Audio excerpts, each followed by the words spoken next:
Bismillahirrahmanirrahim. Assalamualaikum warahmatullahi wabarakatuh. Waalaikumsalam warahmatullahi wabarakatuh. Assalamualaikum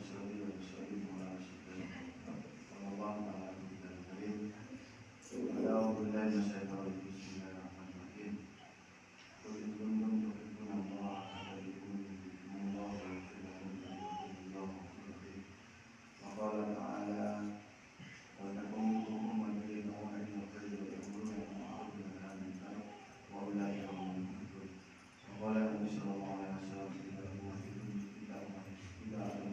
dunya nuziat min khairal Islam wa idza taraka al-amru bil ma'ruf wa nahy 'anil munkar wa idza tasabbaha ummati sahabatan Sallallahu alaihi wasallam kama qala Rasulullah sallallahu alaihi wasallam. Bapak ibu yang sama-sama menghadapi Allah Subhanahu wa taala, yang saya muliakan, saya banggakan, ketua pengurus masjid perumahan Darul Anas, Bapak ketua lingkungan, tenaga tokoh adat yang Mamak, para ulama, asatidz, ibu-ibu ketua yang sama-sama menghadapi Allah taala, tenaga tokoh pemuda. Alhamdulillah, bersyukur kepada Allah Subhanahu wa taala pada ini kita bisa menunaikan salah satu kewajiban kita sebagai seorang hamba yang benar-benar, mudah-mudahan yang benar-benar taat kepada Allah Subhanahu wa taala, yang benar-benar mau menjalankan dunia Allah. Selawat wa salam semoga kita curahkan kepada kita bisa Muhammad sallallahu alaihi wasallam. Bapak yang mulia, dilaporkan ini masjid kami yang kunjungan Musola. yang ke-86 yang kita putar 86. Jadi setiap subuh ada juga ini undangannya, kadang-kadang ada undang pakaian laku juga saya. Kalau ini nggak diundang, kamu tidak diundang aja laku. Jadi ke-86 Bapak Ibu sekalian. Tapi tadi dibicarakan sama Bapak ini santapan rohani Pak. Tapi kalau santapan rohani saya kayak ustaz. Padahal saya udah jadi buya Pak, bukan ulama yang asli. Buya bukan ulama yang asli. Jadi saya sebenarnya bersama Bapak sama Ibu itu bukan mau ngasih ceramah, cuma mau curhat. Boleh Pak ya? Boleh Bu? Boleh. Begini, saya tuh punya kos-kosan, mau saya renovasi. Punya kos-kosan ya Pak. Sekarang yang kos saya itu 22. Tapi tidurnya udah gak nyaman karena dia sudah mulai sempit gitu. Mau saya renovasi saya bisa kan. Saya mau minta sumbangan sama Bapak sama. Boleh Bu? Boleh Pak? Nanti dianya akan muter ya. Jadi kos-kosan saya ini gratis. Gratis. Itu lebih 24 jam kasih makan. Jenguknya bolehnya hari Selasa Kamis. Ada jurujinya Pak. Sekarang penghunian 20. Nah ini tuh mau saya gedekan, saya besarkan karena kalau udah tidur itu udah pinting-pintang gitu Bu, kasihan, gak leluasa gitu. Jadi saya minta sumbangan supaya dibesarkan gitu. Supaya kalau boleh lagi daya tampungnya tambah gitu. Boleh Bu ya? Boleh Bu? Kalau daya tampungnya dikurangi Pak. Kurangi apa? Boleh nggak nih? Kurangi. Tadi bilang boleh. Boleh Pak? Pak, boleh nggak? Alhamdulillah. Memang rata-rata begitu. Boleh. Itu udah tanya buat apa? Saya minta nanti dia buat apa Pak? Buat cerita singkatnya buat membesarkan penjara Polres sama. Kalau perlu kalau udah besar nanti anak-anak Bapak Ibu semuanya boleh masuk.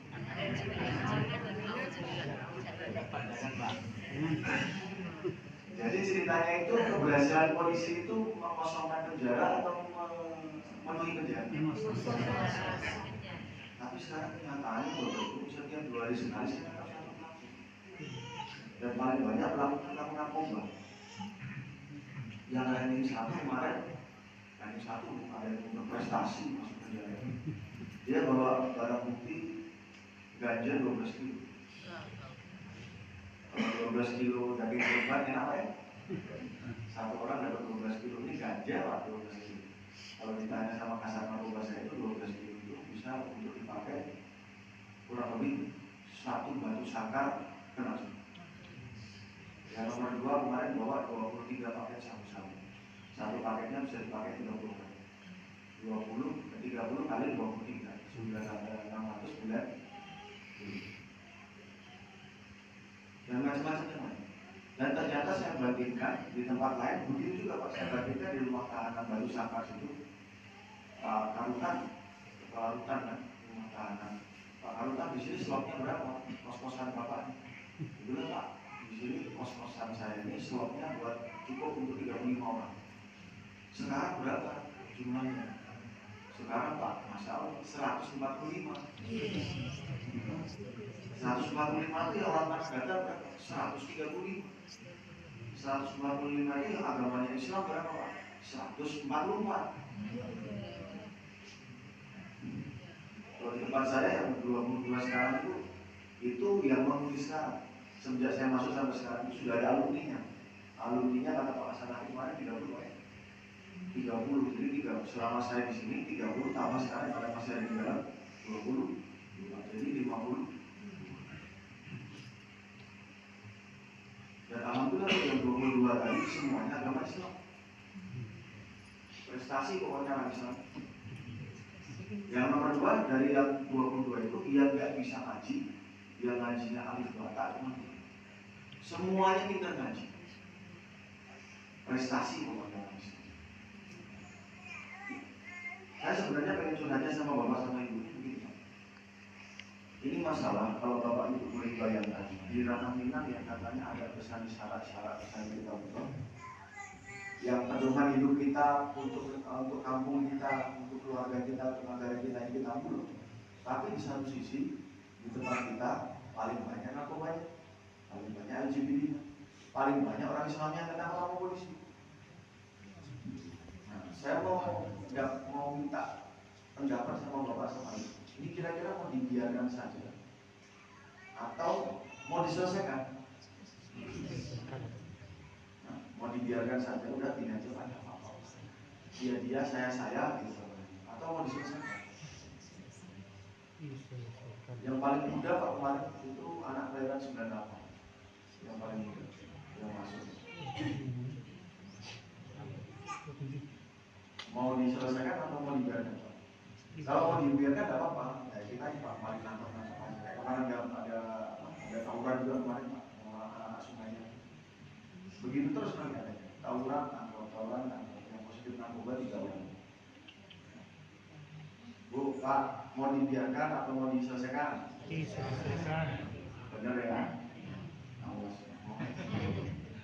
Begini Bapak Ibu ya, saya ingin mengajak Bapak Ibu dan semua kita ini berpikir. Sebenarnya ini fenomenanya apa?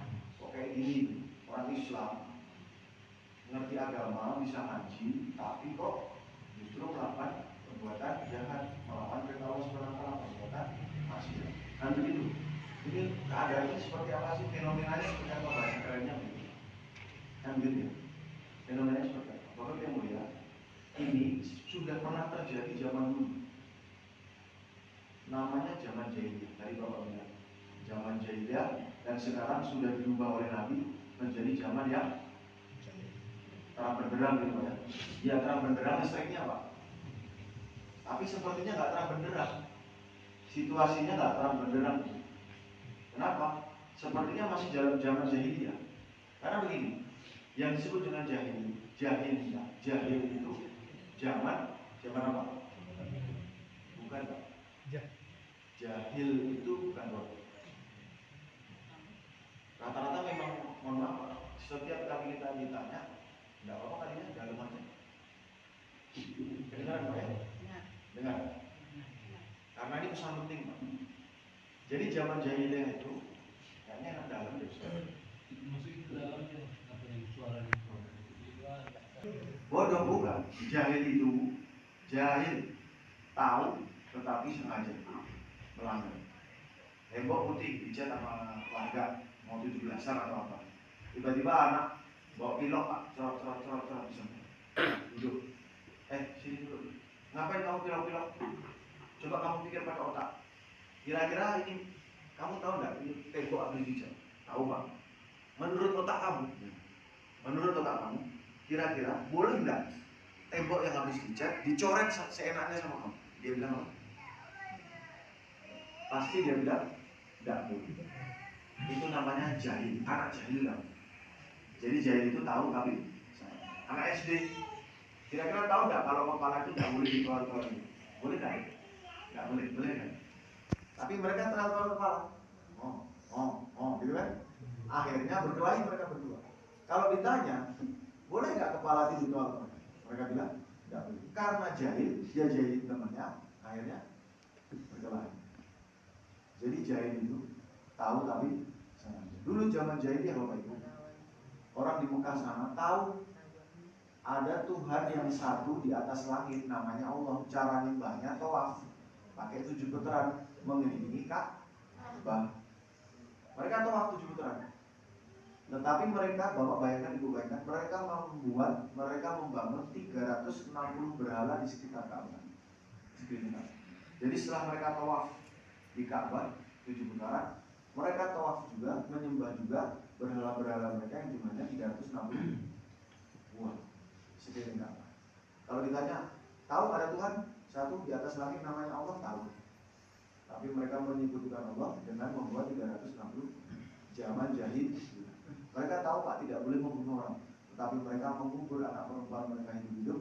Anak perempuan zaman dulu dianggap sebagai hayu. Tahu Pak?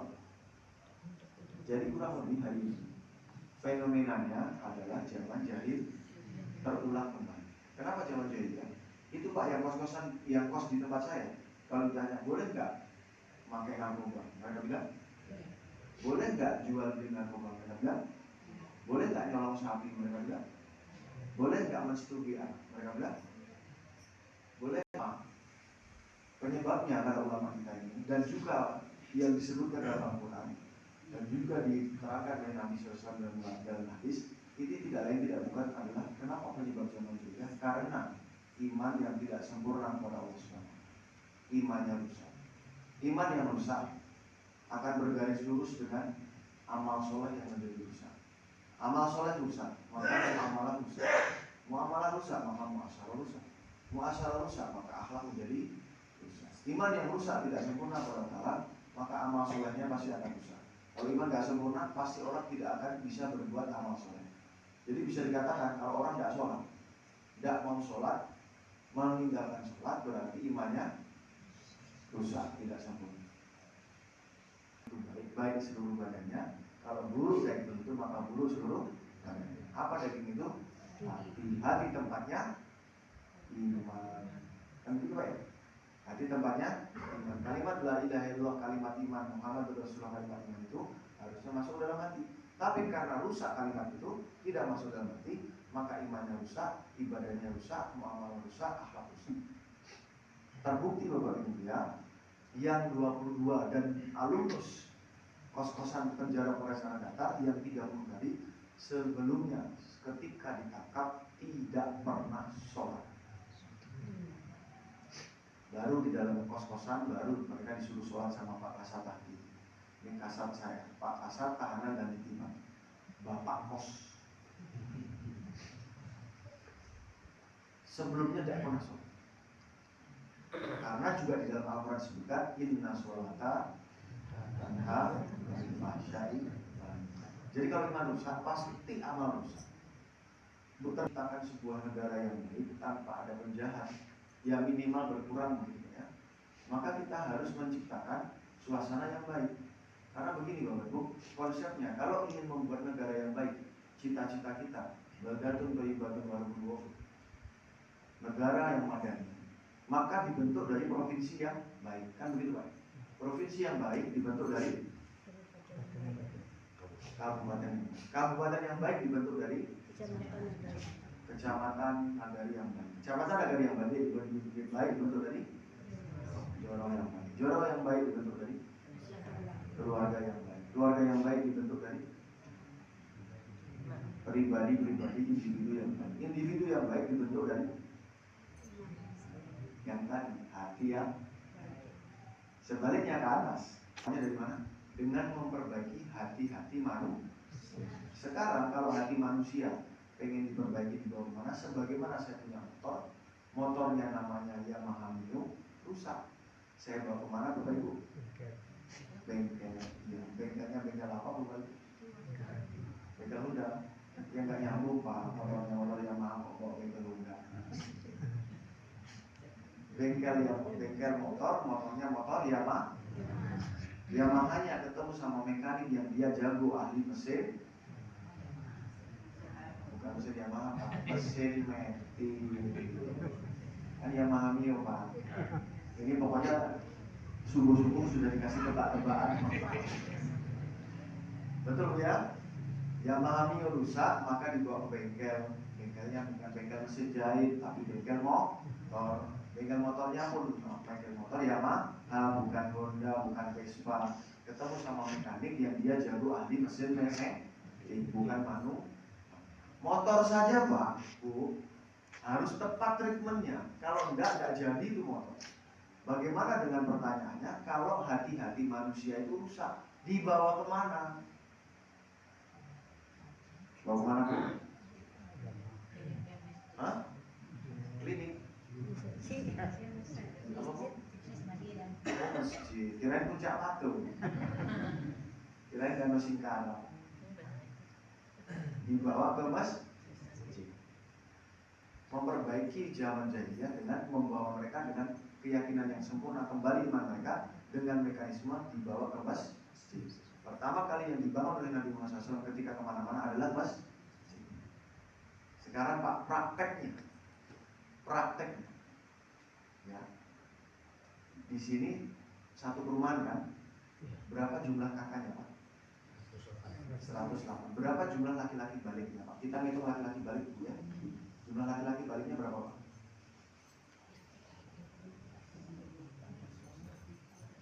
Belum pernah dihitung. Itu kan berarti kan satu perumahan ini kan sholatnya semuanya di sini ya? Otomatis kan?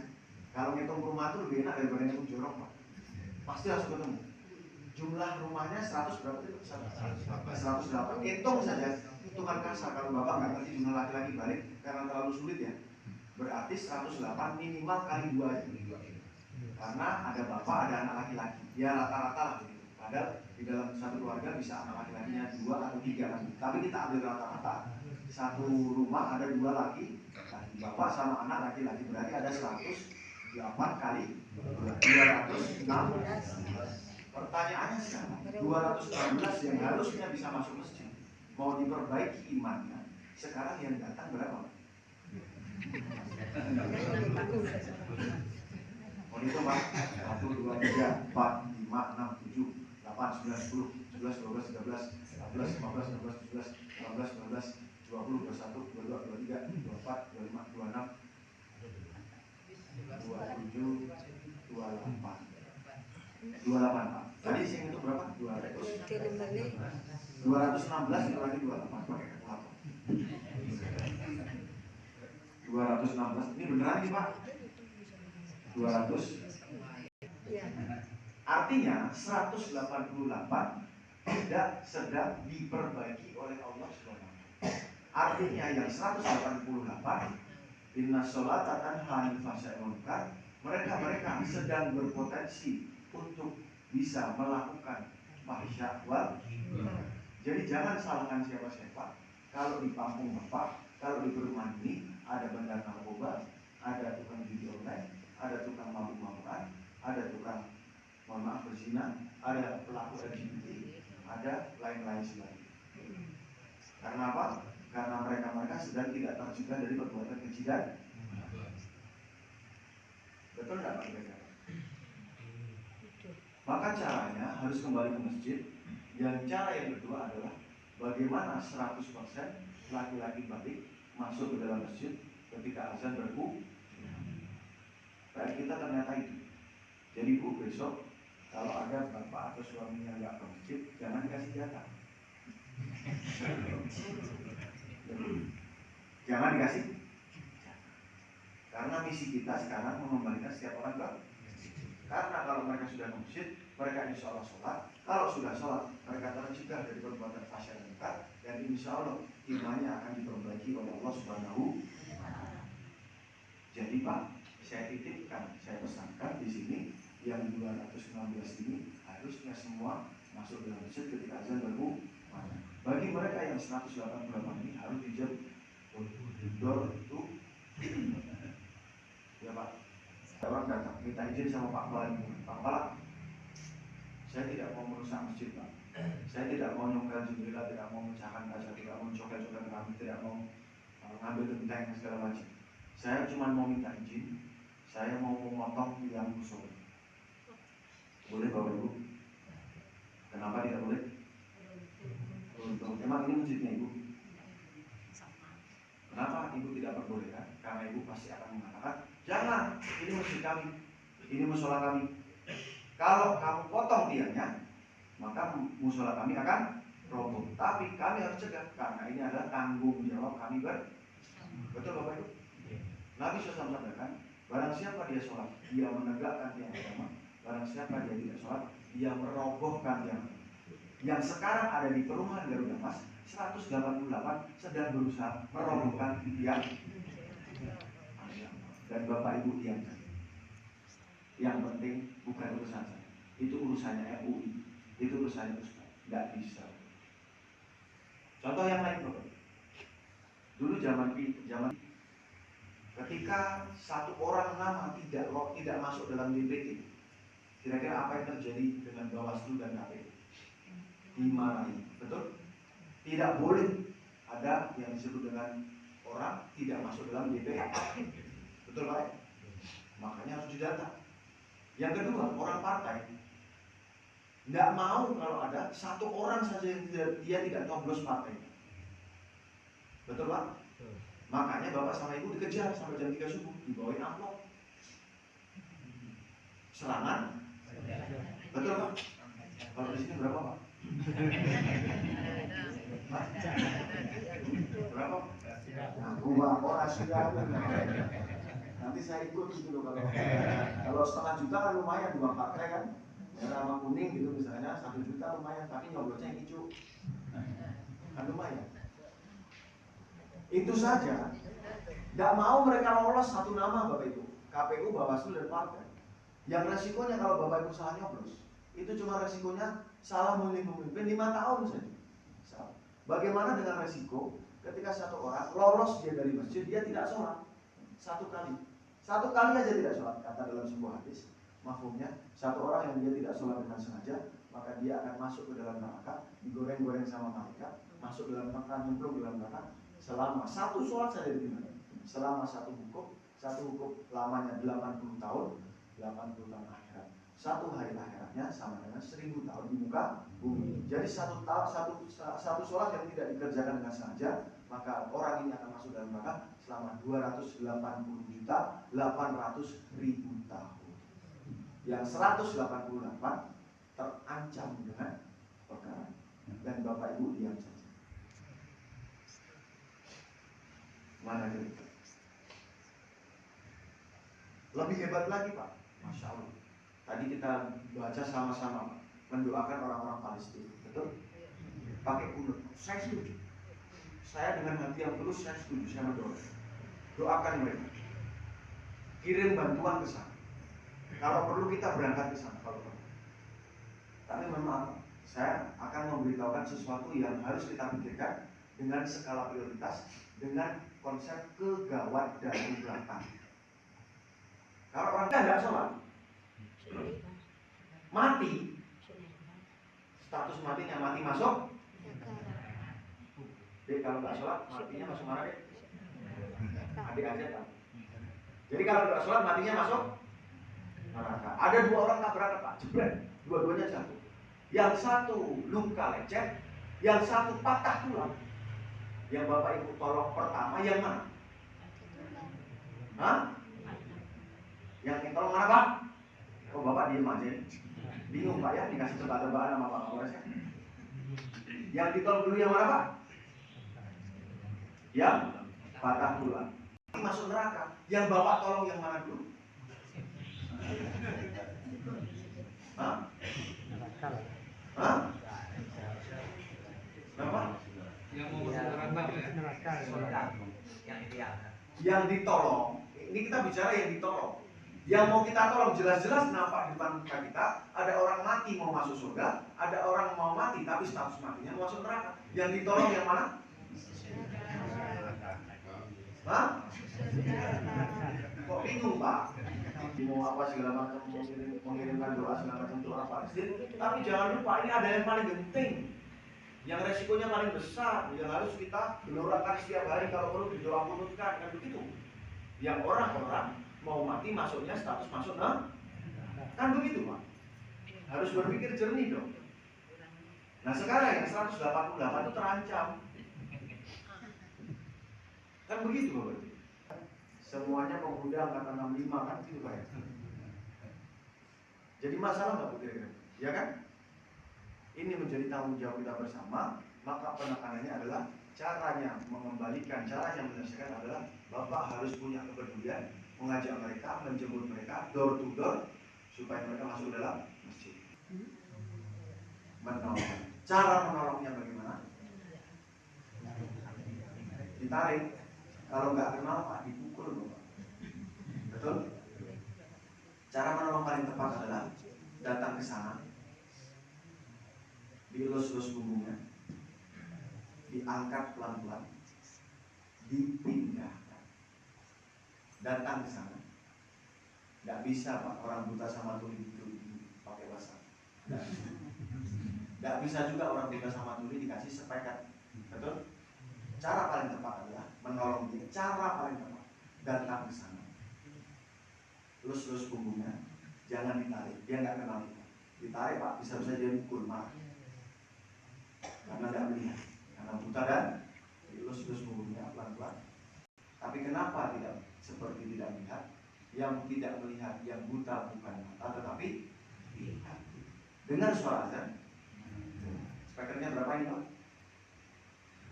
2, 4. Kencang lagi Pak. Hah?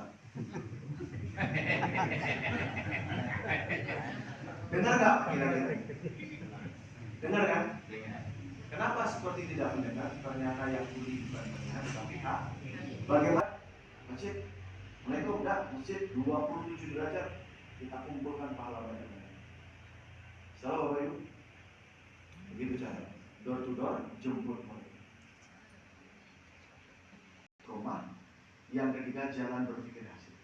Kerjakan saja. Kenapa harus dikerjakan? Dulu Pak zaman jahiliyah. La ilaha illallah tuflih. Manusia, agungkan, besarkan, esakan Allah, maka engkau akan sukses berjaya. Kata mereka apa Pak? Bila Muhammad, Tuhan kami 360 di bumi tambah 1 361. Tuhannya udah gotong royong. Masalah kami tidak selesai. Kok kamu mau ngajak Tuhan yang satu? Gila kamu. Rame-rame aja nggak kelar. Apalagi satu. Gila kamu mau. Akhirnya Nabi dibilang gila, majnun, pendusta agama, pengkhianat harta dan usaha, pemisah antara bapak dan anak. Tapi efek yang dikerjakan oleh Nabi door-to-door Nabi, apa Pak? Abu Bakar masuk Islam, Umar radhiyallahu anhu masuk Islam, Ali radhiyallahu anhu masuk Islam, dan sahabat-sahabat ya. Jadi kita naik, betul Pak? Tapi pertanyaannya bagaimana nggak ke masjid? Apakah imannya naik?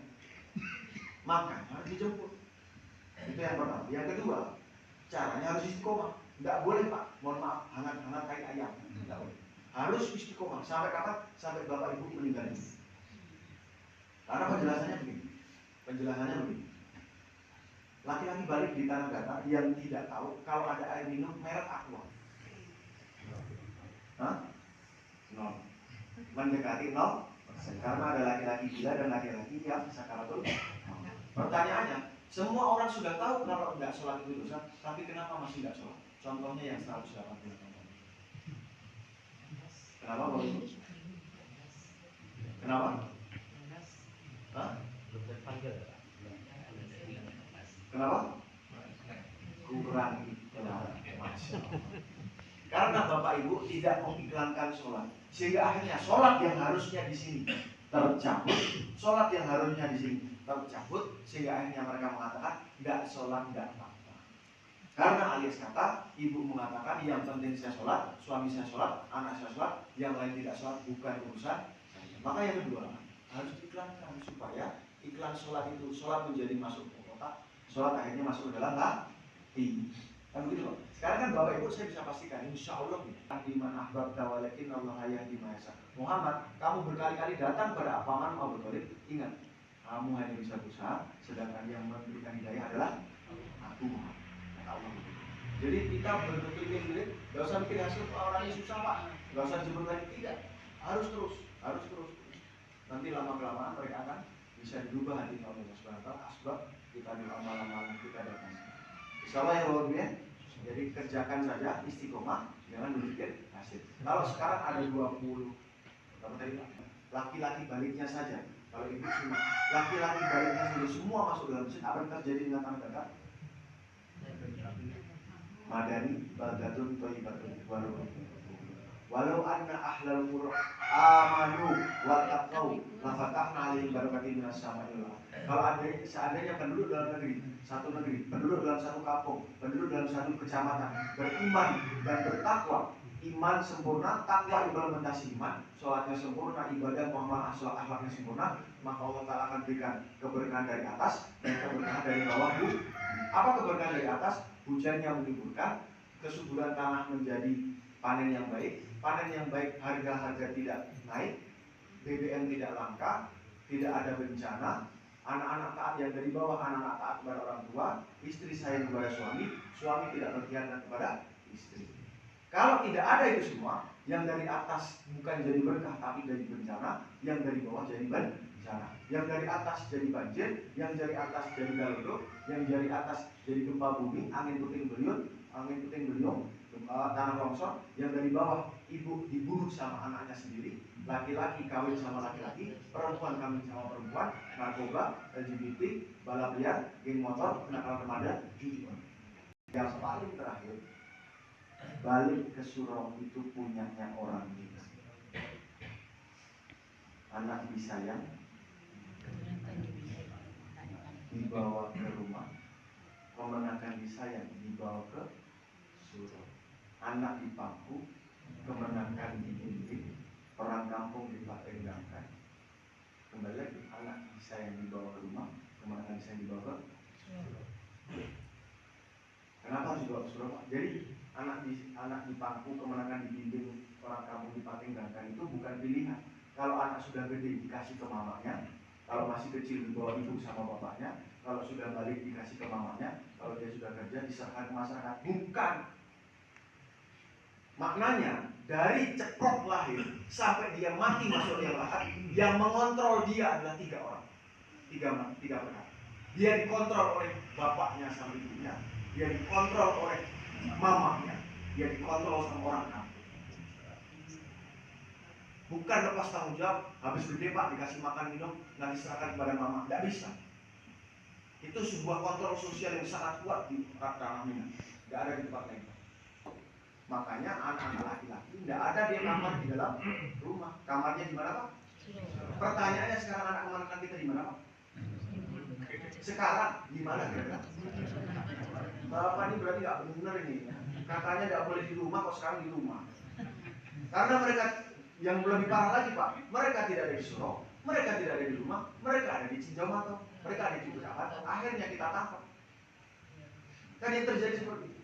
Karena dalam masjid diawasi oleh bapak ibunya, diawasi oleh orang kampung, diawasi oleh mamanya, maka dia akan diajari 3 perkara.